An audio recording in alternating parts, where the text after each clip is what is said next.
పశ్చిమ బెంగాల్ ఎన్నికల ఫలితాలు ఇచ్చిన బూస్ట్ తో బీజేపీ హైకమాండ్ పూర్తి ఫోకస్ ను తెలంగాణపైకి మళ్లించింది. కమలం పార్టీ పెద్దల కన్ను ఇప్పుడు భాగ్యనగరంపై పడింది. మిషన్ తెలంగాణ పేరుతో దక్షిణాదిలో పాగా వేయడమే లక్ష్యంగా సరికొత్త వ్యూహాలకు పదును పెడుతోంది. క్షేత్రస్థాయి నుంచి పార్టీని బలోపేతం చేసేందుకు బీజేపీ హైకమాండ్ గ్రీన్ సిగ్నల్ ఇచ్చినట్లు తెలుస్తోంది.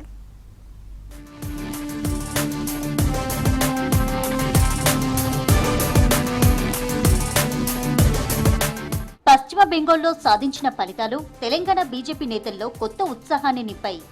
అక్కడ అనుసరించిన దూకుడు వ్యూహాలనే ఇక్కడ అమలు చేయాలని భావిస్తోంది కమలం పార్టీ. బెంగాల్ గెలుపు కేవలం ఒక రాష్ట్రానికే పరిమితం కాదని, అది తెలంగాణలో అధికార మార్పిడికి నాంది అని క్యాడర్ బలంగా నమ్ముతోంది. ఈ నెల 10న ప్రధాని మోదీ పర్యటన రాష్ట్ర రాజకీయాల్లో సంచలనాలకు వేదిక అవుతుందని అంటున్నారు బీజేపీ లీడర్లు. మోదీ రాకతో క్యాడర్లో కొత్త ఉత్సాహం నింపడమే కాకుండా ప్రత్యర్థి పార్టీలకు గట్టి హెచ్చరికలు పంపడం ఈ పర్యటన ప్రధాన ఉద్దేశమని చెబుతున్నారు. మోదీ సభ తర్వాత రాష్ట్ర రాజకీయాల్లో సమీకరణాలు వేగంగా మారుతాయని లెక్కలు వేస్తున్నారు బీజేపీ నేతలు.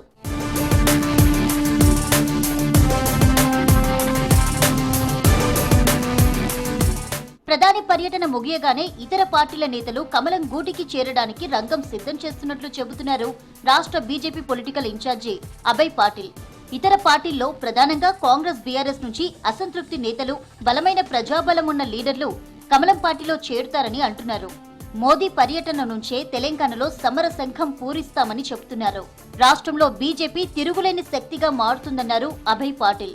पश्चिम बंगाल में पहली बार भारतीय जनता पार्टी की सरकार बन रही है। आसाम में तो पहले तय था कि हमारी सरकार बनेगी और इसका परिणाम निश्चित रूप से तेलंगाना में होगा और आपको मेरे से भी जानकारी ज़्यादा आपके पास आएगा। एप्लीकेशन बहुत से लोग अभी डालेंगे यहाँ पे, कांग्रेस से, बीआरएस से हम प्रवेश करते हैं करके, लेकिन अभी आने वाले दिन में तेलंगाना में भारतीय जनता पार्टी का सरकार यानी उस माहौल बनने का प्रारंभ होगा मोदी जी का सभा के बाद। लोग तैयार हैं और मोदी जी के नेतृत्व में यहाँ परिवर्तन निश्चित रूप से होगा और इस परिवर्तन का जो प्रारंभ जो है 10 तारीख से तेलंगाना में भारतीय जनता पार्टी का सुनामी प्रारंभ हो जाएगा। తాజాగా 5 రాష్ట్రాల అసెంబ్లీ ఎన్నికల ఫలితాల్లో ఇండియా కూటమికి ప్రజలు బుద్ధి చెప్పారన్నారు బీజేపీ రాష్ట్ర అధ్యక్షుడు రామచంద్రరావు. ఈ ఫలితాలను చూస్తే రాష్ట్రంలోనూ బీజేపీ అధికారంలోకి రావడం ఖాయమన్నారు. గత 33 ఏళ్లు కమ్యూనిస్టులు, 15 ఏళ్లు తృణమూల్ పాలించిన బెంగాల్లో బీజేపీ విజయం సాధించడం గొప్ప విజయమన్నారు. అసోంలో మూడోసారి బీజేపీ కూటమి అధికారంలోకి వచ్చిందన్నారు.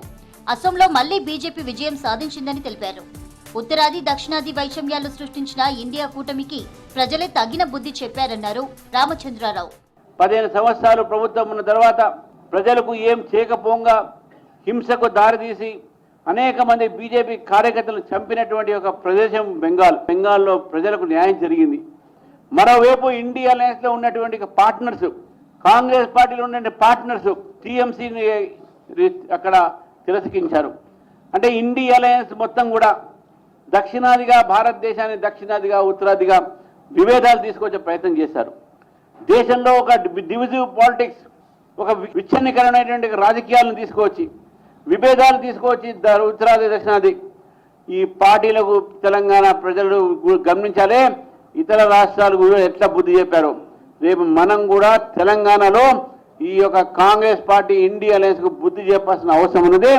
రేపు రాబోయేది తెలంగాణలో కూడా భారతీయ జనతా పార్టీ ప్రభుత్వం అని చెప్పేసి తెలియజేస్తూ, వెస్ట్ బెంగాల్ బీజేపీ 2/3 మెజారిటీతో గెలిచినాక ఇక ఆయన దానికి తగ్గట్టు ఫస్ట్ తెలంగాణకు వస్తున్నాడు ప్రధానమంత్రి. ఈ గెలిచినాక కేసీఆర్ 100 సంవత్సరాలు బతకాలి, బీఆర్ఎస్ పార్టీ హతాలోకం పోయడానికి భూస్థాపితమైనప్పుడు చూడాలన్నది నా కోరిక. 100 సంవత్సరాలు బతకాలి. తెలంగాణలో అడుగు పెడుతున్నాడు నరేంద్ర మోడీ గారు. కాబట్టి అపోజిషన్ పార్టీస్ లో తెలంగాణలో చాలా వణుకు పుడుతున్నట్టు వాళ్లే ఫోన్లు చేసి చెప్తా ఉన్నారు.